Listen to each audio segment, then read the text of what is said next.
Singit ko ano ka. Just don't like that kind of thing.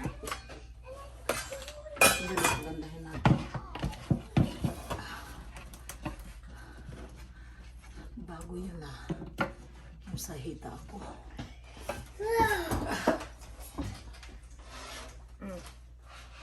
Pakita mo, number 3 lang. Number 4. Aray ko, Diyos ko. Oh my God. I like this. I like this. I like this. I like this. I like this. Hello! We are back. We had here our ground chicken. This is halal. Sabina halal. That means it is different kind of growing and how they we don't use the word kill, how they disappear the chicken. So it's in with the halal means it is really different kinds of the meat of the chicken which halal is also very good, just like kosher.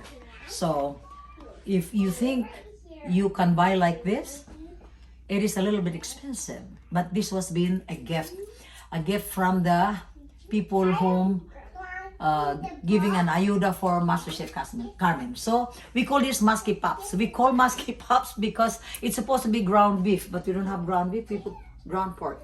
We're gonna do it with minced ground beef or otherwise garlic. We had our potato and red bell pepper, just a little amount, just to make it color.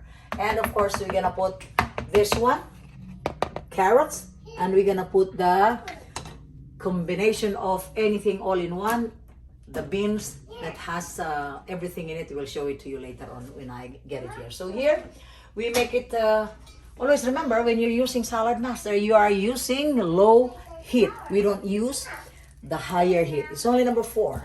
And of course, we're gonna be, like what I'm telling you, this is Salad Master. Salad Master can cut including the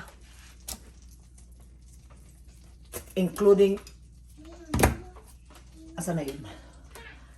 Including the steel. It can, and that's the reason why it is more likely very nice. So first we're gonna put the garlic. There you go. And we let the garlic become brown. A golden brown, because children will be eating this one. And they can put in a bun.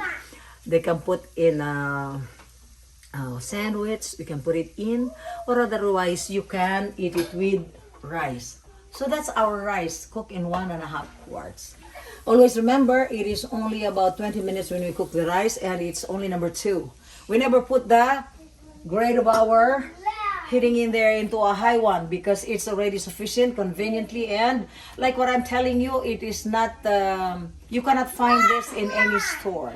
You could find it in those people who are going house to house to cook for you. They're gonna show you what's the difference when you don't put a lot of salt and you minimize putting oil, frying oil. We put only butter in there. Yes, and look at this little monster. Did you see little monster? Show it in the camera. That is anchovies. Dilis po yan. He gonna eat it. The fish Yes. is dirty. That's the color of it. Try it. Okay, Grandma will eat it. No, that's dirty. No, it's not. That's how it looks like. So, now we're gonna show you afterwards. Fish go. Okay? Eat it. Okay. Pakita mo doon yung dilis.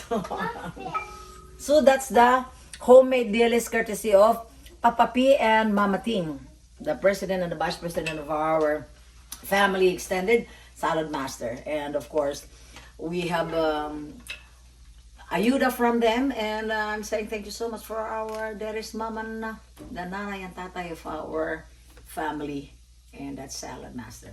So now we're gonna put the onion. See how the crippled one doing it? We're doing it this way in order for you to understand that there's nothing that you're not supposed to do. You can do everything. You do everything out of it. So let's put the chicken. Yeah, and that's halal.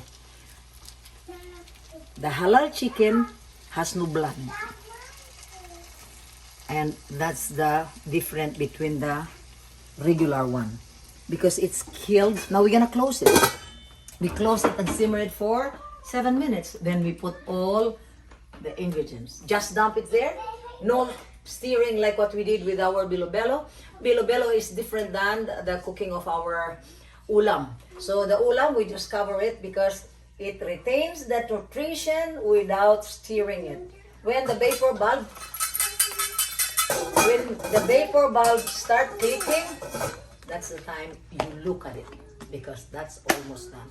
Now what we're gonna do for the seasoning, we only put 2 tablespoons of vegetable oyster sauce. I don't really use too much of the soy sauce because soy sauce has also high with the salt in it. I don't also usually put patis because patis is just like using salt. Now if you want to make sausawan, you can do, and that's alternative if you want and if you don't want. So the choice is yours. Hi! Hi! That's what our dinner. You can see I am far from there because I am already here sitting down. I have some creeping in my thigh. That's why I cannot go there. We have also hot dog for the kids, and that's what I'm gonna eat. I have only 1 hot dog, and of course just this. And we have our dinner. Thank you, Lord, for the blessing, for the food that we are about to partake. And God's we believe, we give it back to the Lord. So this is my dinner. This is what we call pacham.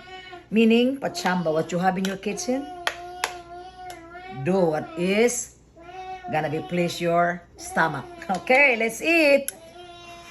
This is a ground chicken. It's supposed to be ground beef, but hey, what you have in your refrigerator, in your freezer, just be thankful of what you have.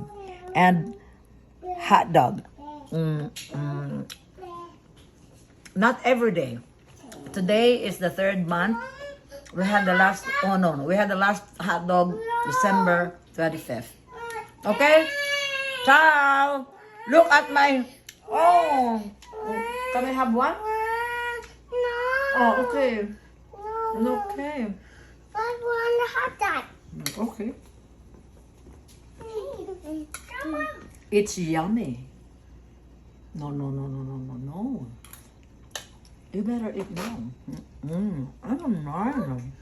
The light is Nah, all down. leave it. The light is all down. Anak, ang sarap. My gosh. Ciao. Fly! You say ciao. You say ciao. Ciao. Ciao.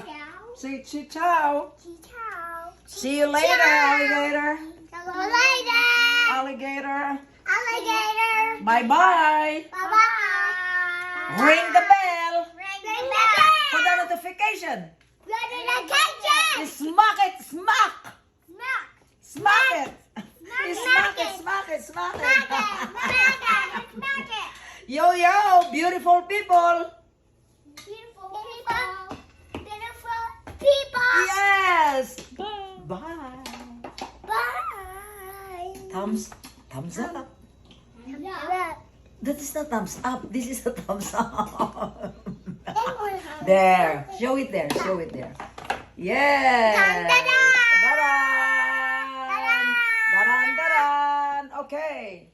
Let's do it.